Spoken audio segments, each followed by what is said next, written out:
Viidiyoo har'aa kana keessatti waan baay'ee faayidaa guddaa yuutuubarootaaf qabu kan nuti waliin ilaallu. Takkaffaa irratti akkaataa beeksisa itti qabnu. Beeksisa viidiyoo kee keessattuu viidiyoo duraan gallakkifne irratti kan edit godhaa deemuu ni dandeenya. Waa takka rakkina hin qabu. Garuu viidiyoo laayivii viidiyoo daqiiqaa 8 olii nu jala jiru keessatti beeksisa haala kamiin akka sirreessuu qabnu. Gariin beeksisa irratti dabaluu qofa hajarri dubbatanii garuu waan nuti sirreessuu qabnu jira. Maallaqa gahaa lakkaa'uuf jechuudha. Laayiviin yeroo baay'ee yeroo numa laayivii seennee baaneen ala yeroo namni irra tuqee bahu nu lakkaa'u. Sababni isaa maali? Ka jedhu bal'inaan sirreessinee waliin dubbanna jechuudha. Laayivii keessattuu laayivii darbanii viidiyoo gadhiisaa turre duraanii irratti jechuudha osoo mooniin ta'iniin dura. Ka ittaanu viidiyoo daqiiqaa 8 olii hojjechuun yuutuubii irratti faayidaa inni qabu maali? Faayidaa isaas waliin ilaalla jechuudha. Kanaafuu viidiyoon kun bareechee warra moonii reef taheef warra haaraas tahee warra kaanis akkasuma warra moonii ta'uu deemuuf namoota chaanaalii yuutuubii qaban mara sirriitti fayyada jechuudha. Kanaafuu haga dhumaatti sirriitti na hordofa. Viidiyoo duraan gadhiifne irratti haala kamiin beeksisa irra gadhiifamee jiru beeksisa yuutuubiin ofiin irra nuu kaa'e haala kamiin sirreessina ka jedhu waliin ilaalla. Bilbila keessanirraa YouTube studio keessa seentanii viidiyoo bantanii mallattoo doolaaraa irra tuqxu erga viidiyoo takka irra tuqxanii kaatanii jechuudha. Beeksisa laayivii duraanii irratti sirreessuuf jechuudha. Yeroo xiqqoo gadi dhufnee akkasitti erganii nu banee booda jechuudha bakka beeksisa manage mid rolls ka jedhu kana tuqna. Manage mid rolls kun viidiyoo tokko irratti hin ba'u. Maaliif hin baane isa jedhus waliin ilaalla. Amma viidiyoon kun viidiyoo laayivii an duraan seenee ture. Garuu beeksisa bakka lama qofa irratti fidee kan inni kaa'e. Sanuu bakka ani hin feenetti jechuudha. Beeksisi sun lamman achi taa'uu isaa sababni ani hin feeneef jalqaba irratti namni viidiyoo kiyya dhufee tuqu beeksifni irra hin dhufu. Beeksisichi kan inni dhufu daqiiqaa 50 booda beeksisni takka beeksisa lama qofa yuutuubiin irra kaa'e beeksisni inni lammaffaan daqiiqaa 55 booda kan inni dhufu. Erga namni viidiyoo laayivii kiyya duraanii daqiiqaa 50 naa daawwate kan beeksifni irra dhufu jechuudha. Namoonni tokko beeksifni irra maaliif na jannaaf hin dhufu laayivii kiyya duraanii irraa anoo oonii godheeraa jedhu. Garuu waan nuti sirreessuu qabnutu jira jechuudha. Sarara kana ni argitu sarara gurraacha kana. Sarara san 00 irra erga keenya booda kan nuti ad break gochuu qabnu. Bal'inaan waliin ilaalla yuutuubiin sirreessee hin kaa'u waan kana. Viidiyoo tokko irratti immoo fidee 15 wal dardaree kaa'a. Sarara san erga 0 irra godhannee booda sarara gurraacha kana erga 00 irra taahee booda jalqaba yeroo irra dhufnu asiif achi bunnee 00 irra keenya. Sanaan booda ad break ka jettu kun ni jirti ad breakii kana tuqna. Ad break yeroo tuqnu amma viidiyoo kiyya laayivii duraanii irratti beeksifni jalqaba irra fidee kaawwadhee jechuudha. Kunoo beeksifni kanaan booda nama dhufee viidiyoo kiyya kana tuqee yoo xiqqaatee beeksisaan maallaqa naa galchuu danda'a jechuudha. Breekii biraa akkasuma finnee itti dabaluu ni dandeenya. Wanni guddaan asirratti nu beekuu qabnu duwwaarra bakka 00 jedhee jalqaburra akkuma laayivii sanarra namni tuqe yookaan viidiyoo sanarra namni tuqeen beeksifni dhufuu qabaachuu qaba. Yoo wal jala dardaramee kaa'ame yoo yuutuubii walitti aansee daqiiqaa isaa walitti fidee kaa'ellee akkamitti akka sirreessinu ittaannee waliin ilaaluuf deemna. Amma sarara gurraacha kana asiif achi siksataatuma ad breekii ida'uu tuqnaa jechuudha. Amma lamatti dabalannee jirra. Sadaffaa itti dabalee ammallee sarara gurraacha kiyya asiif achi butaa jechuudha. Ammas xiqqoo gara fuulduraatti buteen amma itti dabala.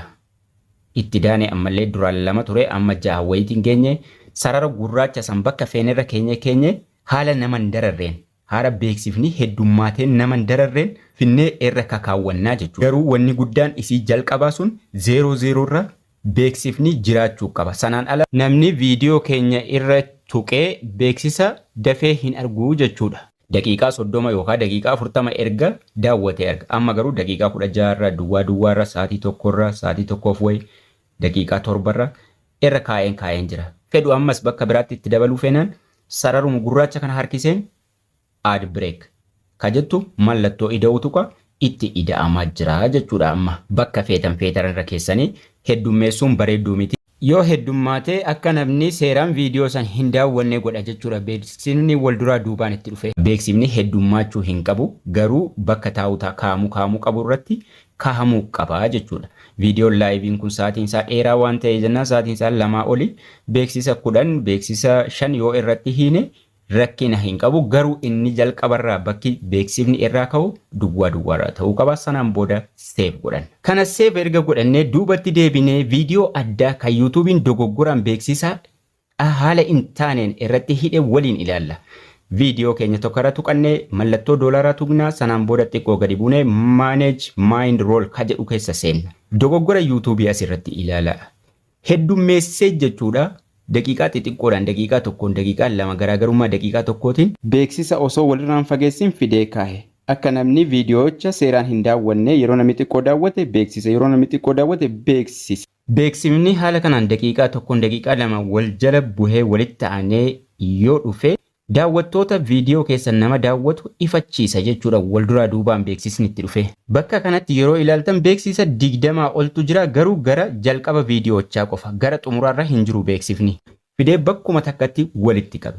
Kanaafuu beeksisicha irra qabnee harkifnee walirraa fageessina.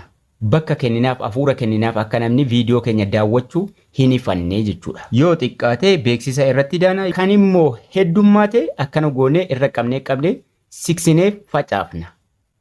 Walirraa siksinaa jechuudha. Kan gidduudhaa hin feene immoo keessaa balleessuullee ni dandeenya. Fakkeenyaaf adii takkarra tuqnee yeroo irra tuqnee kalarri isaa kalara samiitaa ni jijjiirama biluutaa. Bakka hin feene san daqiiqaa hin feene irra diileetii goonaa jechuudha. Kan hin feene irra tuqneetuma beeksisicharra gidduudhaa baafnee hihirrifna yoo heddummaate.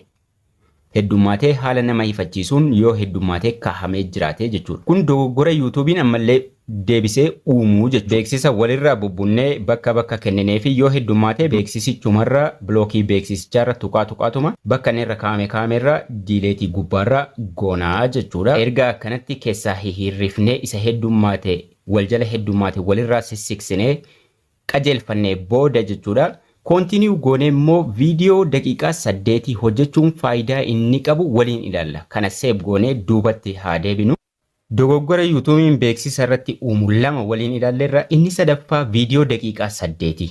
Kana save goonee duubatti deebi'een viidiyoo daqiiqaa 8 olii isinitti agarsiisa. Amma uploadiitti haa deebinu. Duraan live irra turree viidiyoo keenya upload goone keessaa takkarra haa tuqnu.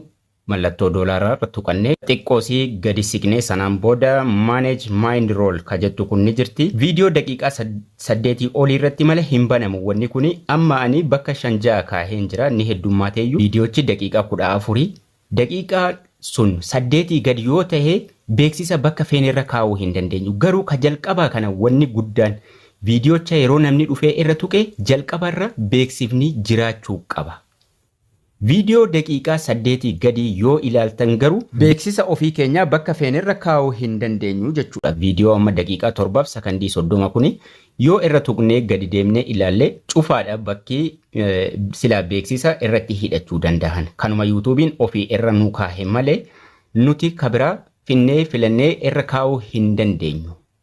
Garuu wanni guddaan asirratti isin hubachuu qabdan jechuudha. Beeksifni daqiiqaa duwwaarra jiraachuu isa kan isin bareechitanii hubattanii ilaaluu qabdan.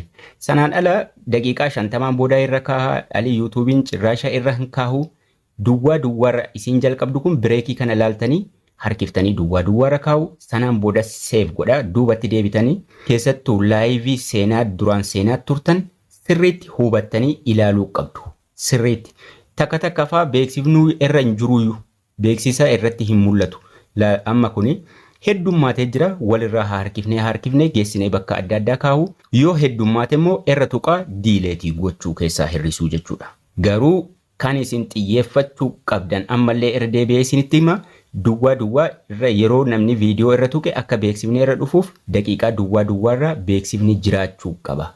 Ka gidduurraa eegalu san qofaa miti jechuudha. Haala kanaan beeksisa keessan sirreessitanii tokkoon viidiyoo keessanii irratti hidhachuu qabduun isiniin jedha. YouTube, Telegram, Facebook fi akkasuma social media hunda irratti hiriyoota keessanii share gochuudhaan biraan naaf ga'a isiniin jecha. Barnoonni keenya har'aas kanumaan goolabamaa. Like gochuu hin dagatinaa. Gaaffii yoo qabaattan koomentiidhaan naaf kaa'aa isiniin jecha. Haga barnoota ittaanu walitti deebinutti turtii gaarii nagaan tura.